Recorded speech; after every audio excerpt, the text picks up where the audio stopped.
दोस्तों नमस्कार। Retired but active channel पर आप सभी का स्वागत है। मैं सुचिन सिन्हा। दोस्तों आज हम एक रसदार फल के पौधे के बारे में जिक्र करना चाहते हैं। उसके बारे में बताना चाहते हैं कि ये कौन सा पौधा है, इसे कैसे लगाना चाहिए, लगाने में सॉइल मिक्स कैसे तैयार करना चाहिए, फर्टिलाइज़र कैसे देना चाहिए, उसे धूप कितने समय देने की ज़रूरत होती है, पानी उसमें कैसे देना चाहिए, मतलब उसकी सिंचाई कैसे करनी चाहिए। तो और ये जो हमारा फल है ये कितने समय में तैयार हो जाता है, पौधे से फल पूरी तरह तैयार होने में कितना समय लगता है और इसके फ़ायदे क्या हैं। तो इन सब बातों पर आज हम डिस्कस करने जा रहे हैं।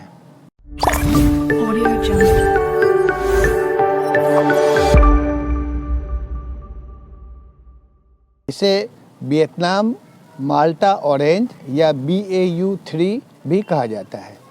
ये अपने रसीलेदार और अच्छे रसदार फल के लिए जाना जाता है और इसका यील्ड जो होता है, इसका प्रोडक्शन जो होता है वो भी बहुत अच्छे मात्रा में होता है, अधिक मात्रा में होता है।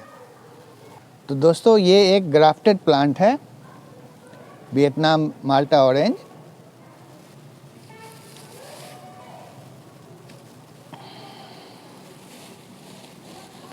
इसे लगाने के लिए जो सॉइल मिक्स हम लेंगे वो सॉइल मिक्स हमारा इस तरह से होगा।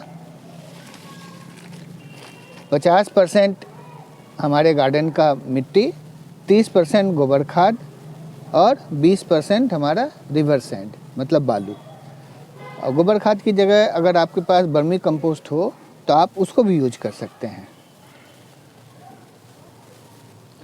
इसको लगाने के लिए जो हम ग्रो बैग का चयन करेंगे तो वो कम से कम 16 गुना 16 का होना चाहिए और उससे 18 गुना 18 और 21 गुना 21 का भी हम ग्रो बैग ले सकते हैं।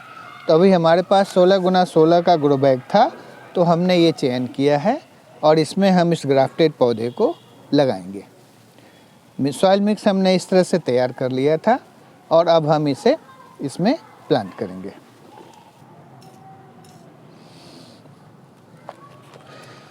सबसे पहले हम थोड़ा सा ट्राइकोडर्मा पाउडर लगा देते हैं ताकि मिट्टी में किसी तरह का अगर कीट वगैरह का असर हो तो उससे ये सुरक्षित हो जाए। ये ट्राइकोडर्मा पाउडर हमने डाल दिया थोड़ा सा और ये हमारा वियतनाम ऑरेंज प्लांट है। इसे हम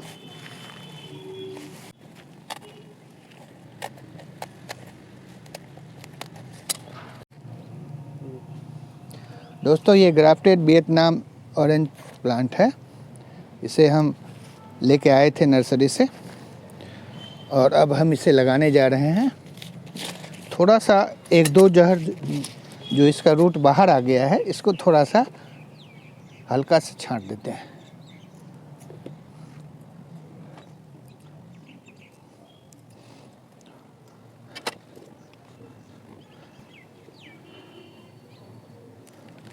और इसके मिट्टी को इंटैक्ट रखना चाहिए, इसकी मिट्टी को नहीं छेड़छाड़ करना चाहिए। इसको जैसे नर्सरी से आप लाएं वैसे ही लगा देना चाहिए। और एक बात का और ध्यान रखना चाहिए कि जब भी आप ग्राफ्टेड कोई भी फल का पौधा लाएं तो उसमें हमेशा ध्यान दें कि उसमें फल कुछ लगा हुआ होना चाहिए। जैसे देखिए इसमें ये 2 फल अभी लगा हुआ है, ये और ये।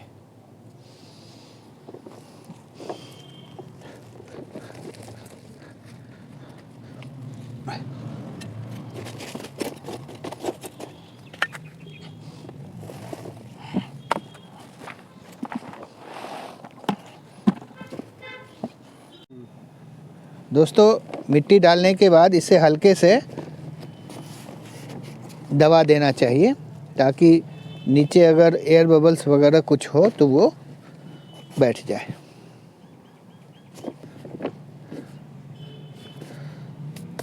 और जैसा कि एक पौधा लगाने का रूल है कि जब भी आप पौधा लगाते हैं तो उसमें पानी ज़रूर देना चाहिए, अच्छे से पानी देना चाहिए। तो इसे हम पानी पटा देते हैं।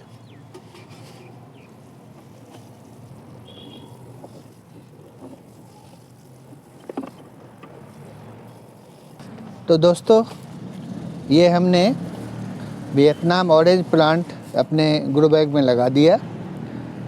ये बहुत ही लोकप्रिय वैरायटी है वियतनाम का, जो अपने मीठे रसीले स्वाद के कारण तथा अधिक उपज देने वाले फल के रूप में जाना जाता है। ग्राफ्टिंग के जरिए इसको डेवलप किया गया है, इसलिए इसे हम टेरेस गार्डन के अपने ग्रो बैग में भी लगा पा रहे हैं, अदरवाइज़ तो इसे लगाना संभव नहीं था। ये फल जो है, इसका साइज 400 से 600 ग्राम के तक का एक फल का होता है। तो नॉर्मली जो हमारे यहाँ संतरा पाए जाते हैं उसके तुलना में इसका साइज बड़ा होता है। इसके साथ साथ इस फल की एक और विशेषता है कि जैसे हमारे यहाँ जो नारंगी होता है उसमें बीज बहुत ज़्यादा होते हैं, लेकिन इस फल की, ये वियतनाम ऑरेंज प्लांट के फल की इस विशेषता है कि इसमें बिच्चा जो होता है, सीड जो होता है, बहुत कम होता है। तो आप बहुत अच्छे से आराम से इसको खा सकते हैं। बीच में जो बीज आने से डिस्टर्बेंस हो जाता है वो इसमें आपको नहीं मिलेगा। अब है कि इसको पानी कितना देना चाहिए। तो सिंचाई के बारे में कहा जाता है कि वियतनाम ऑरेंज प्लांट को हल्के पानी की ज़रूरत होती है, मॉडरेट पानी देने की ज़रूरत होती है। और ये भी ध्यान रखने की ज़रूरत होती है कि आप पानी हमारा ग्रो बैग में जमा नहीं रहे, कीचड़ ना हो जाए। अगर वैसा होगा तो फिर ये फल को नुकसान पहुंचा सकता है। जहाँ तक सूरज की रोशनी की बात है, तो 2 से 4 घंटे का धूप अगर इसको पड़ता है, मिल जाता है, तो ये इसके लिए सफिशिएंट होता है। खाद जहाँ तक देने की बात है, तो बहुत ज़्यादा खाद देने की इसको ज़रूरत नहीं है। महीने 2 महीने में आपको एक बार इसको खाद देना चाहिए। खाद के रूप में आप गोबर खाद भी दे सकते हैं और वर्मी कंपोस्ट भी दे सकते हैं। जहाँ तक टेम्परेचर की बात है, तो 20 से 35 डिग्री सेल्सियस का जो टेम्परेचर होता है ये इसके लिए उपयुक्त होता है। वैसे टेम्परेचर वाले जगहों में ये खूब अच्छे से ग्रो करता है और ट्रॉपिकल तथा सब ट्रॉपिकल दोनों ही एरिया में ये अच्छे से ग्रो करता है। सॉइल मिक्स के बारे में तो हमने आपको बता ही दिया था कि गार्डन सॉइल हमें 50% लेना चाहिए, कंपोस्ट हमें 30% लेना चाहिए और रिवर सैंड हमको 20% लेना चाहिए। इसके मिट्टी का जो पीएच है वो 5.5 से 7.5 के आसपास रहना चाहिए। इस बीच में, इन दोनों के बीच में होना चाहिए। अब इस तरह के पौधे में अगर कीटनाशक का उपयोग करना हो तो नॉर्मली इस तरह के पौधे में एफिड्स और मिलीबग का अटैक होता है। तो इसके लिए हम घरेलू कीटनाशक का स्प्रे कर सकते हैं 15-20 दिनों में एक बार, और नीम ऑयल का भी स्प्रे कर सकते हैं। अब आइए जानते हैं कि इसको ग्रो करने में कितना समय लगेगा और ये कितने समय में फल देने लग जाएगा। तो वियतनाम ऑरेंज प्लांट को ग्रो होने में और बड़े होने में 2 से 3 साल का समय लगता है और उसके बाद ये फल देने लगता है। तो ये फल भी 2 तरह से देता है। कभी कभी ये कुछ पौधे ऐसे होते हैं जिसमें साल में एक बार फल देता है पौधा, और कुछ पौधे ऐसे भी होते हैं जहाँ साल में 2 बार फल ये देता है।